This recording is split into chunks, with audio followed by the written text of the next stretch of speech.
వైఎస్ఆర్సీపీకి diversion politics కొత్తదేమీ కాదు. శిల్పపై fire అయిన భూమా విఖ్యత్ రెడ్డి.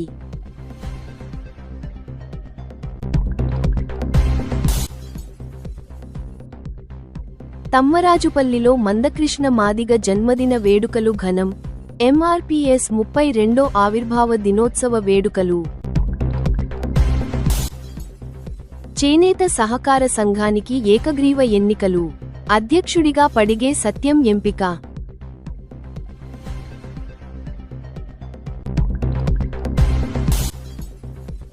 జననేత దివంగత నేత ముఖ్యమంత్రి వై.ఎస్. రాజశేఖర్ రెడ్డికి చిత్రాంజలి.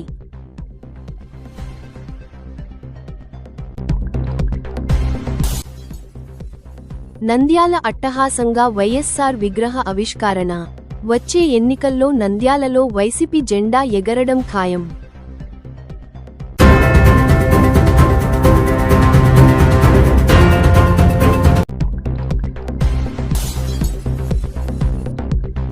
ఎన్నిక జరిగింది చేనేత సంఘానికి.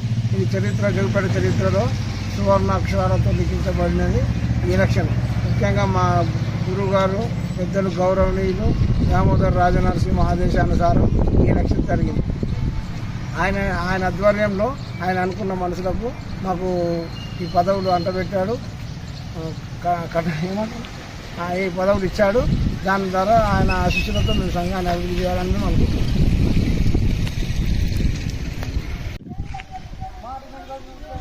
దామోదర్ రాజనరసింహ గారికి చాలా ధన్యవాదాలు. 1949లో స్టార్ట్ అయిన చేనేత సహకార సంఘంని ఇప్పటి వరకు యునార్మస్ కాలేదు.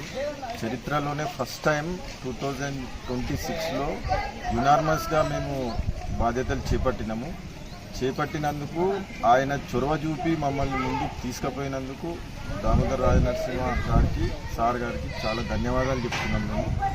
అదేవిధంగా ఆయన నమ్మకంతో మాకు ఈ పదవులను ఇచ్చినందుకు మేము ఎంతో కృషి చేస్తామని, ఈ సంఘాన్ని ముందుకు తీసుకుపోయి అభివృద్ధిలోకి తీసుకొస్తామని మేము ఆయనకు ధన్యవాదాలు తెలుపుతున్నాం.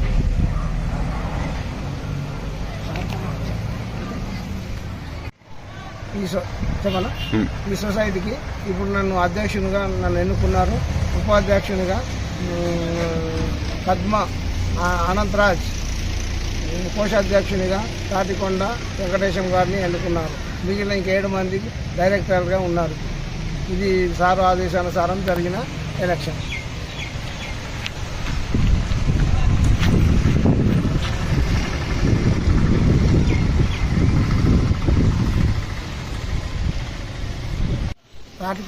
ఈ మా సొసైటీకి మేము ముగ్గురం పాలక వర్గంలో ముగ్గురికి మాకు పదవులు ఇచ్చారు. మిగిలిన 7 మంది డైరెక్టర్లు ఉంటారు. ఇప్పుడు నేను పడిగే సత్యం అధ్యక్షుడిగా, ఉపాధ్యక్షునిగా మన అనంతరాజ్, మన పద్మ అనంతరాజ్, తాటికొండ వెంకటేశం ఉపాధ్యక్షులుగా మేమే. కోశాధికారి ఉంటాడు కదా, కోశాధ్యక్షులు మళ్ళీ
Learn by doing. See Microsoft Google AI Pro on us.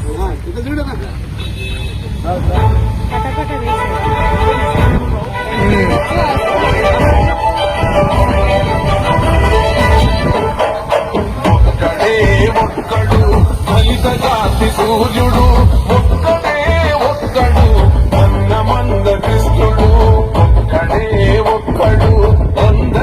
రాజకీయుడు ఒక్కడే ఒక్కడు ఎదురు నడిచే వీరుడు చెదిరిపోయిన జాతులను కూడగట్టుతుంటడు చెదిరిపోయిన జాతులను కూడగట్టుతుంటడు చెదరగొట్ట శక్తుల చదరంగమాడ చాణక్యుడు ఒక్కడే ఒక్కడు దళిత జాతి సూర్యుడు ఒక్కడే ఒక్కడు అందమంద కృష్ణుడు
స్టార్ట్ చేయొచ్చా? రైట్.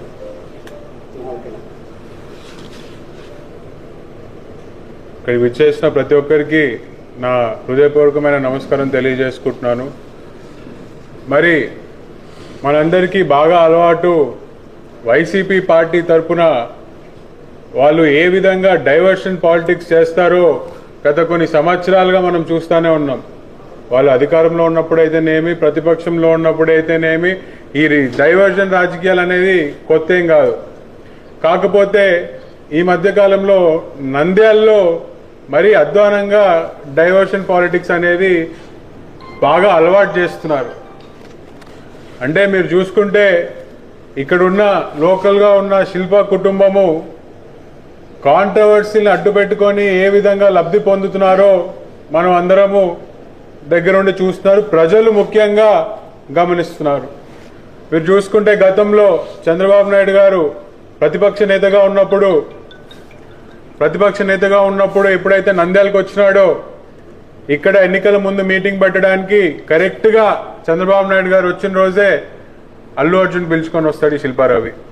ఆయన సార్ ఎక్కడున్నాడో ఆ రూట్ నుంచి అల్లు అర్జున్ని తీసుకొని వచ్చి ఆ రోజు ఒక కాంట్రవర్సీ క్రియేట్ చేసి లబ్ధి పొందాలని చూసి వాళ్ళ కుటుంబంలోనే చిచ్చు పెట్టిన వ్యక్తి ఈ శిల్పారావి. మరి ఈరోజు మనం చూసుకుంటే ఎల్లుండి జిల్లాకి ముఖ్యమంత్రి నారా చంద్రబాబు నాయుడు గారు వస్తున్నారు. ఏదో కాంట్రవర్సీ చేయాలా. రేపు వైఎస్ రాజశేఖర రెడ్డి గారి విగ్రహంని ఓపెనింగ్ చేస్తున్నారు రేపు. మరి ఎందుకు రేపే పెట్టుకోవాల్సి వచ్చిందో ఒకసారి కూడా మనం ఆలోచించాలి. మీరు చూస్తే గతంలో వైఎస్ రాజశేఖర రెడ్డి గారి విగ్రహంను ఎప్పుడైతే ధ్వంసం చేశారో మేమందరం కూడా ఆశ్చర్యపోయాము. ఇలాంటి చర్యకి ఎవరు పాల్గొనకూడదని చెప్పి తీవ్రంగా ఖండించాం తెలుగుదేశం పార్టీ తరఫు నుంచి. ఎందుకంటే రాజశేఖర రెడ్డి గారి అంటే మాకే కాదు ప్రతి ఒక్కరికి గౌరవము అభిమానము. మరి నేను మాట్లాడేది నారా లోకేష్ గారు కూడా ఆ రోజు ఎప్పుడైతే పాదయాత్ర మొదలైందో శ్రీశైలం నుంచి వస్తున్నప్పుడు పావురాల పుట్టకి వెళ్ళి రాజశేఖర రెడ్డి గారు ఎక్కడైతే చనిపోయాడో అక్కడికి వెళ్ళి నివాళులు కూడా అర్పించాడు. అంత గౌరవం రాజశేఖర రెడ్డి గారు అంటే. అలాంటి ఒక మహానాయకుడిది ఈరోజు ఒక స్టాచ్యూ ఇరగొట్టడం అంటే మాటలు కాదు. మేమందరం కూడా ఆశ్చర్యపోయినాం ఎవరు చేస్తాడు ఇవన్నీ. 2 రోజులకి ఎవరైతే ఆ విగ్రహాన్ని పాల్గొంటున్నారో ఆ వీడియోలన్నీ బయటకు వచ్చినాయి. వస్తే దాంట్లో తెలిసింది ఏంటంటే వైసీపీ కార్యకర్తలే ఆ విగ్రహాన్ని పడగొట్టారు. ఇంకా నయం ఆ వీడియోలు వచ్చినాయి. వీడియోలు రాకపోయింటే తెలుగుదేశం పార్టీ కార్యకర్తలే చేశారని చెప్పే పరిస్థితిలో ఉండేవాళ్ళు. మరి మాకు అర్థం కాలేదు ఆ రోజు ఎందుకు వైసీపీ నాయకులు వైసీపీ కార్యకర్తలే రాజశేఖర రెడ్డి గారి విగ్రహాన్ని ఎందుకు ధ్వంసం చేశారో మాకు అర్థం కాలేదు. కానీ ఎప్పుడైతే నిన్న ఈ శిల్పారవి కొత్త విగ్రహం తయారు చేసి అదే సంజయనగర్ గేట్ దగ్గర తీసుకొచ్చాడో వీళ్ళు చేసే చిల్లర రాజకీయాలు ఏందో బయటపడినాయి. అంటే మీరు గమనించాలా, గతంలో మా నాన్న భూమా నాగిరెడ్డి గారు ఎప్పుడైతే వైఎస్ జగన్మోహన్ రెడ్డి గారు వెంట నడిచారో అప్పుడు జిల్లాలో మరియు నంద్యాలలో కానీ ఆలగడ్డలో కానీ వైఎస్ రాజశేఖర రెడ్డి గారు విగ్రహాలు ఎవరైనా పెట్టించారంటే అది భూమా నాగిరెడ్డి గారు. మరి శిల్పా మోహన్ రెడ్డి కానీ శిల్పా కుటుంబం కానీ వైఎస్ రాజశేఖర రెడ్డి గారు తరపున ఎంతో లబ్ధి పొందినారు. అడ్డు పెట్టుకొని మంత్రి అయినారు, ఆయన క్యాబినెట్లో ఎమ్మెల్యేలు అయినారు. మరి కొన్ని వేల కోట్లు రియల్ ఎస్టేట్ చేసి సంపాదించుకున్నారు. కానీ ఏ రోజు కూడా ఆయన విగ్రహాలు ఎక్కడా పెట్టలేని పరిస్థితి. కేవలం రాజశేఖర రెడ్డి గారి మీద ఉన్న అభిమానంతో భూమా నాగిరెడ్డి గారు ఆ రోజు వైఎస్ రాజశేఖర రెడ్డి గారి విగ్రహాలు పెడితే వీళ్ళు అది చూసి ఓడ్చుకోలేక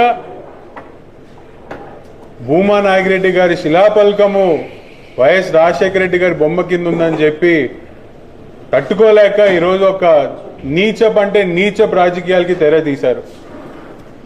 ఎందుకు భూమా నాగిరెడ్డి గారు అంటే అంత భయం? ఎందుకంటే నంద్యాల జనాల మనసులో ఇంకా భూమా నాగిరెడ్డి గారు బతికే ఉన్నారు కాబట్టి. ఎందుకంటే ఆయన నంద్యాలకు వచ్చినప్పుడు నంద్యాల ఏ విధంగా ఉండిందో, ఆయన తెలుగుదేశం పార్టీకి వచ్చిన తర్వాత ఆయన వల్ల నంద్యాలలో ఎంత అభివృద్ధి జరిగిందో ఈరోజు జనాలు ఎవరు మర్చిపోలేని పరిస్థితి. మరి అది తురలేక కేవలం వైఎస్ రాజశేఖర రెడ్డి గారి విగ్రహం కింద భూమా నాగిరెడ్డి పేరుందని చెప్పి వీళ్ళ మనుషుల్ని పంపించి వీళ్ళే విగ్రహాన్ని పడగొట్టి ఒక సింపతి వచ్చే విధంగా ఈరోజు దరిద్రపు రాజకీయాలు చేస్తున్నారంటే నిజంగా సిగ్గుచేటు. నేను చెప్పింది ఒకవేళ తప్పైతే రేపు వైఎస్ రాజశేఖర రెడ్డి గారి ఆ విగ్రహం కింద భూమా నాగిరెడ్డి గారి శిలాఫలకం ఉంటుంది. లేదు నేను చెప్పింది కరెక్ట్ అయితే రేపు పొద్దున వైఎస్ రాజశేఖర రెడ్డి గారి విగ్రహం కింద భూమా నాగిరెడ్డి గారి శిలాఫలకం కనపడదు. ఒకవేళ నిజంగా మీరు పెడితే నా మాటలు నేను వెనక్కి తీసుకోవడానికి నేను సిద్ధం. లేదు అంటే ఈరోజు నంద్యాలలో ప్రతి ఒక్కరూ నీ చిల్లర రాజకీయాలు గమనించారు. ఆల్రెడీ మీరు చేసే రాజకీయాలు చూసే మిమ్మల్ని ఇంట్లో కూర్చోబెట్టినా మీకు ఇంకా సిగ్గురాలా. ఇలాంటి రాజకీయాలు మీరు చేసే కొద్దీ మేము ఫుల్ స్టాప్ పెడతానే ఉంటాము. మరి నిన్న ఇదే శిల్పారవి ప్రెస్ మీట్ పెట్టాడు. ప్రెస్ మీట్ చూసి నిజంగా ఈ శిల్పారవిలో గొప్ప నటుడు ఉన్నాడని నాకు అర్థమైంది. చూస్తే మామూలుగా ఇన్స్టాగ్రామ్ ఓపెన్ చేస్తే కమల్ హాసన్ అంటారు, ఇట్లా ఈయనను కూడా చూస్తే అట్నే అనిపించింది.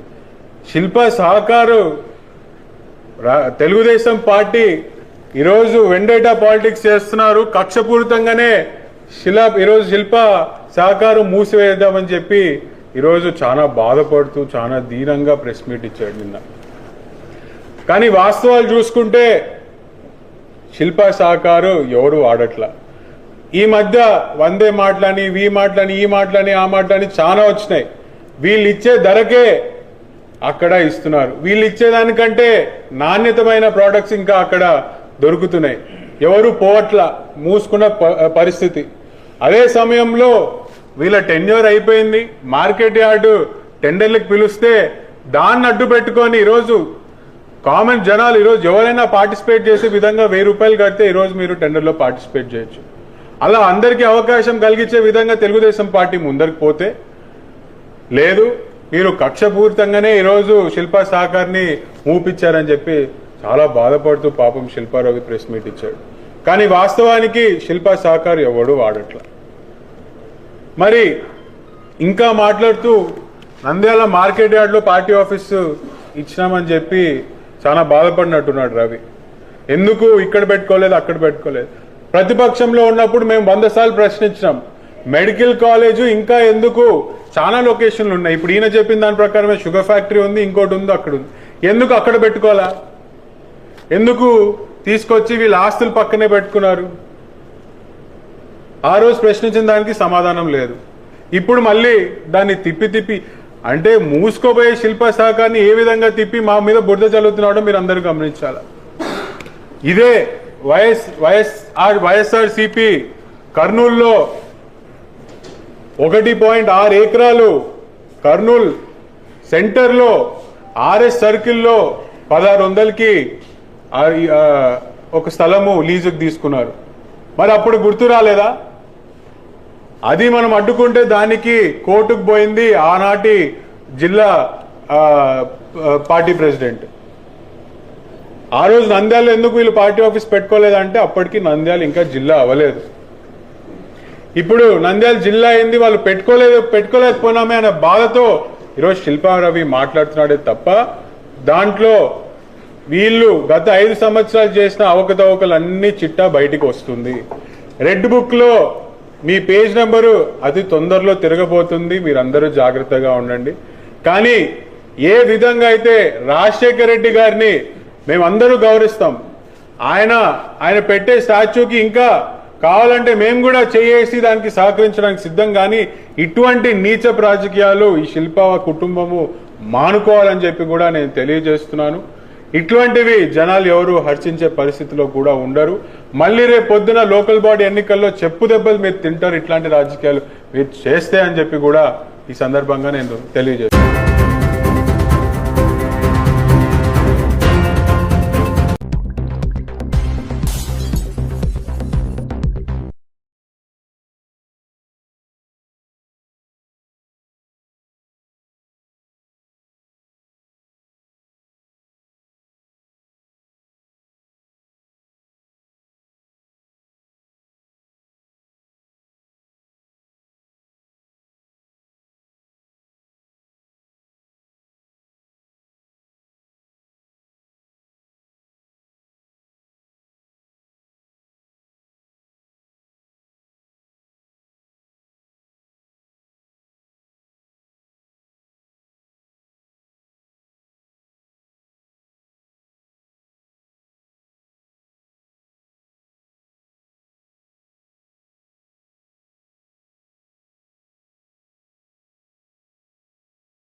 జూలై 8న దివంగత నేత ముఖ్యమంత్రి వైఎస్ రాజశేఖర రెడ్డి గారి జయంతిని పురస్కరించుకొని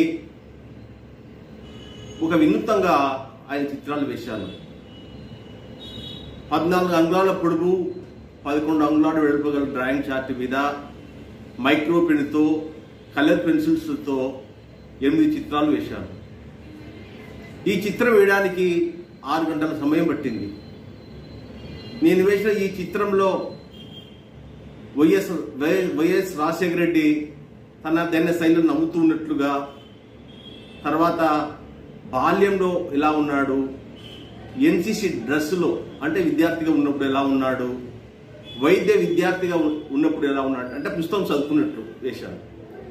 అలాగే డాక్టర్గా ఉన్నప్పుడు ఎలా ఉన్నాడు, తర్వాత రాజకీయాల్లో వచ్చేటప్పుడు ఎలా ఉన్నాడు, తర్వాత ముఖ్యమంత్రి అయినాక రాజ్యసభ టీవీలో ఒక హుందాతనంలో గడ్డని చేపెట్టుకొని అలా చూపించాను. చివరిసారిగా అతను ప్రజలకు గౌరవ వందనాలు చేస్తున్నట్లు విషయాలు. వైఎస్ రాజశేఖర రెడ్డి గారిని ప్రజలు ఆయన ఎంతో అభిమానిస్తారు. కాబట్టి ఈ జయంతి రోజున ఆయన స్మరించుకుంటూ 2 చేతులు జోడిస్తూ స్మరించుకున్నట్లు వేశాను. ఉమ్మడి ఆంధ్రప్రదేశ్గా ముఖ్యమంత్రిగా ఉండి 2 సార్లు ముఖ్యమంత్రి పదవి చేపట్టి అనేక సంక్షేమ పథకాలు పెట్టి ప్రజల గుండెల్లో చెరగని ముద్ర వేసుకున్నారు. వైఎస్ రాజశేఖర గారిని ప్రతి ఒక్కరూ అభిమానిస్తారు. ఎంతో కోట్ల మంది అభిమానులు ఉన్నారు. ఆయన పెట్టిన సంక్షేమ పథకాలు అది చరిత్రలో నిలిచిపోతాయి. ఆరోగ్యశ్రీ నుండి 108 వరకు, పీజీ రీయింబర్స్ నుండి రుణమాఫీ వరకు, ఇలా ఎన్నెన్నో పథకాలు చేపట్టాడు. మన గురుజాడ అన్నట్టు ఒట్టి మాటలు కట్టి పెట్టబోయి గట్టి మీలు తలపెట్టబోయి అన్నట్లు ఆయన మాట ఇచ్చాడంటే అది హామీ ఇచ్చాడంటే అమలు తీరాల్సిందే. ఒట్టి మాటలు చెప్పే వ్యక్తి కాదు. అందుకే ప్రజల హృదయాల్లో శాశ్వతంగా ఉన్నాడు. నేను కూడా ఈ ప్రజల్లో స్మరించుకున్నట్లు వేశాను కదా, అందులో నేను కూడా నా బొమ్మ కూడా వేసుకున్నాను దాంట్లో. అంటే నేను కూడా ఆయన అభిమాని కాబట్టి ఆయనను స్మరించుకున్నట్లు నేను కూడా నా బొమ్మ నేను కూడా వేసుకున్నాను. నేను ప్రతిసారి ఆయన వర్ధంతులకు జయంతులకు వినూత్నంగా వేస్తూ ఉంటున్నాను. ఈసారి ఈ విధంగా వేశాను. వైఎస్ రాజశేఖర్ అంటే ఎంత అభిమానం. రాజన్నను ఎవరు మరవరు. రాజన్న చేసిన సంక్షేమ పథకాలు ఎప్పుడు ప్రజల హృదయాల్లో ఎప్పుడు ఉంటాయి. జై వైఎస్ఆర్, జై జై వైఎస్ఆర్.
వైఎస్ఆర్సీపీకి డైవర్షన్ పాలిటిక్స్ కొత్తదేమీ కాదు.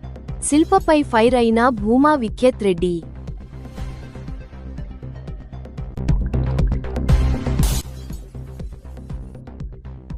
తమ్మరాజుపల్లిలో మందకృష్ణ మాదిగ జన్మదిన వేడుకలు ఘనం. ఎంఆర్పీఎస్ 32వ ఆవిర్భావ దినోత్సవ వేడుకలు. చేనేత సహకార సంఘానికి ఏకగ్రీవ ఎన్నికలు. అధ్యక్షుడిగా పడిగే సత్యం ఎంపిక.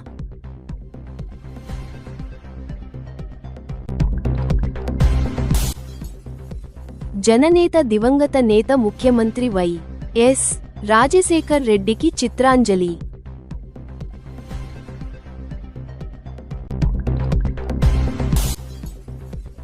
నంద్యాల అట్టహాసంగా వైఎస్ఆర్ విగ్రహ ఆవిష్కరణ.